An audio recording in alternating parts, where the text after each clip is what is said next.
ভারতীয় সিনেমার সবচেয়ে সফল এবং সর্বোচ্চ পারিশ্রমিক পাওয়া অভিনেত্রীদের তালিকা করলে যে নামটা সবার ওপরে আসবে তিনি হলেন লেডি সুপারস্টার নয়নতারা। কিন্তু আজ যার ঝুলিতে কোটি কোটি টাকার পারিশ্রমিক, সেই নয়নতারার অতীতটা মোটেও মসৃণ ছিল না। আত্মবিশ্বাসের চরম অভাব, নিজেকে বাইরের মানুষ মনে হওয়া আর মাত্র ৩,০০০ টাকার পারিশ্রমিক, সব পেরিয়ে কিভাবে তিনি আজকে এই সাম্রাজ্য করে তুলেছেন। সম্প্রতি দ্য পার্লে মানি শোতে নিজের জীবনের সবচেয়ে গোপন অধ্যায়টি খুললেন এই অভিনেত্রী। বাবা ছিলেন ভারতীয় বিমান বাহিনীর কর্মকর্তা। চাকরির সুবাদে নয়নতারার শৈশব কেটেছে দিল্লি ও গুজরাটে।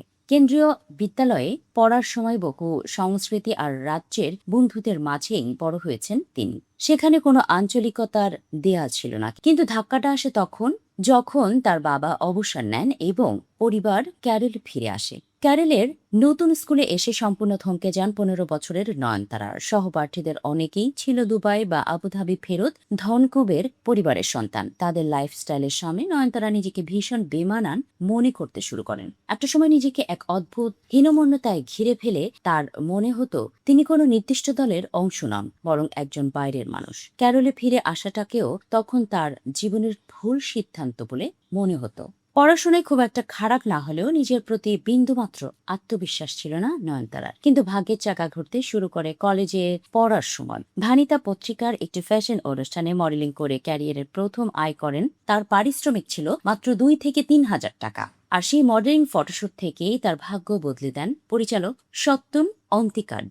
২০০৩ সালে মনসিনাক্কারে সিনেমায় অভিনয়ের সুযোগ পান তিনি। তবে মজার বিষয় হলো, নয়নতারা নাকি ভেবেছিলেন এই একটি সিনেমা করেই অভিনয় ছেড়ে দেবেন। কিন্তু সিনেমাটি প্রেক্ষাগৃহে টানা ১০০ দিনেরও বেশি চলেছে এবং বক্স অফিসে ঝড় তোলে, যা নয়নতারাকে ভেবে দেখার নতুন সুযোগ দেয়। এর পরপরই লিজেন্ডারি অভিনেতা মোহনলালের বিপরীতে বিস্ময়া থুম্বাথু সিনেমায় সুযোগ পান নয়নতারা। দর্শকদের ভূয়সী প্রশংসা তার অভিনয়ের ক্ষুধাকে বহুগুণ বাড়িয়ে দেয়। আর পেছনে তাকাতে হয়নি তাকে। তামিল, তেলেগু, মালয়ালাম থেকে শুরু করে কন্নড় সব ইন্ডাস্ট্রিতে নিজের সাম্রাজ্য বিস্তার করেন তিনি।